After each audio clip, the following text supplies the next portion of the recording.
Let's begin with this hour with a look at some of the changes in terms of delegate count for the two Republican candidates left in the race. Now, the numbers are a little fluid, and we won't have an exact count really until the Republican convention in August. But over the weekend, these were a few of the headlines that we saw. How Ron Paul could mess with Romney at the GOP convention. Ron Paul power play at Maine GOP convention. Ron Paul wins the majority of delegates from Maine GOP, and Ron Paul nabs Nevada delegates from Romney. Now, for many in the mainstream media, Ron Paul continues to be ignored. But more and more respected publications are catching on, saying at the very least, Ron Paul is a force to be reckoned with. So let's talk about this. I've got Austin Petersen, Director of Interactive Media of Freedom Works here. Austin, talk about this. I mean, on one hand, Ron Paul has said this is his strategy from day one. Keep it grassroots, take advantage of some of these, arcane delegate selection rules, and make this work for him. What's going on here? Well, we started this campaign for liberty back in 2008, really, and we understand that the democratic process works in a very complex manner. These rules are very arcane.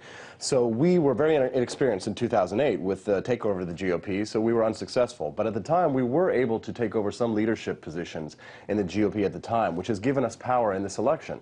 Because the thing that only matters is the selection of delegates.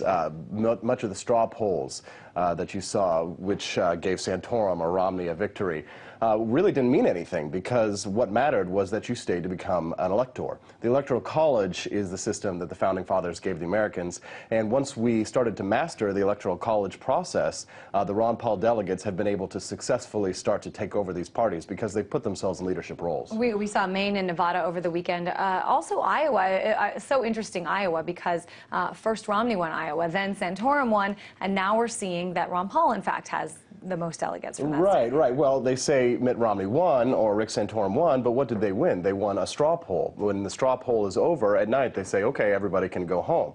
But what happens after that is that they say, okay, now we're going to just elect some delegates. And if you don't know the rules, then you might just go home. So what happened was Romney supporters went home. Santorum supporters went home.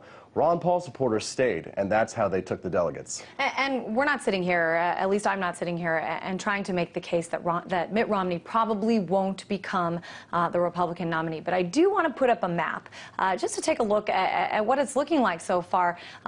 These are the states that Ron Paul has won, the ones in red that you see there. It looks like about 11 of them. And in some ways, this doesn't look like an election that's all over. This strategy, again, this is not a secret that Ron Paul's people have been using, focusing on the delegate tally. Do you think some people are surprised when they look at this map? They're surprised, but if they're watching television, they can't be surprised because the mainstream media is mostly not reporting on what's happening in this. It's also very complex. It's difficult to understand. Ron Paul supporters want a win. We're pushing for number one. We want to take the presidency. We want to take the White House. We want to restore the republic. That's the big goal. But there are all sorts of little victories that can be won along the way. We have to keep pushing in a stair-stepping manner. There are things that we can do, like we can affect the platform, which would essentially give us more power to change the dynamic of the country, change the conversation towards the issues that we really want, like auditing of the Fed or things like abolishing the TSA or abolishing the IRS and things like that. So we can affect the dialogue by pushing for the number one victory, trying to win the presidency. But even if we didn't, even if we lost, there would be all sorts of little battles that we could win along the way and come back in 2016 if we need to. And I think you'd be hard-pressed to say that the conversation has not already changed when you talk about the things that you mentioned, things like the Fed, in some cases the gold standard, the TSA. There are many sort of mainstream or more mainstream conservatives getting on board, starting to adopt these arguments. However, there are other things that Ron Paul has come to represent. An end to the wars, a position that is not overly loving to Israel. These are things that I think a lot of conservatives just can't get on board with. You say the number one mission is to get him elected. Would you say that those are your biggest barriers?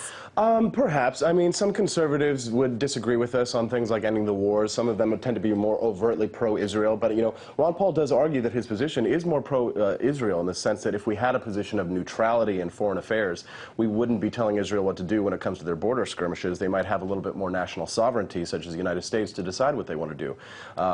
So when you talk about things like that, some people can say say that maybe his position is a little bit more pro-Israel rather than sort of anti-Israel. But things like ending the wars, which wars? You know, there's so many wars going on. You know, not all conservatives support all the wars. You know, some wars are Democrat wars. The war in Libya, for example, that was Obama who started the NATO bombing with France and Britain to unseat Gaddafi. That was a However, Democrat you war. had some of the most well-known hardcore Republicans, Lindsey Graham, John McCain, saying Libya should have lasted longer and been more hardcore. Oh, sure, absolutely. But you also had some hardcore Tea Party Republicans like Michelle Bachmann come out, who you would say might be pro-war in certain cases, come out against the Obama administration for this because they did not seek authorization of Congress, and it was totally unconstitutional. Very true. I want to get to your reaction, Austin, to the people who say that the only reason that Ron Paul is doing this is A, staying in the race, B, continuing to campaign, is for his son, that he wants to get his son, now Kentucky Republican Senator Rand Paul, eventually in a spot where he might run for president in 4 years or 8 years. What's your reaction to this? I mean, it might be, but that just doesn't sound like Ron Paul to be so singularly focused on something like that. I think Ron Paul is more the type of person who wants to carry the torch.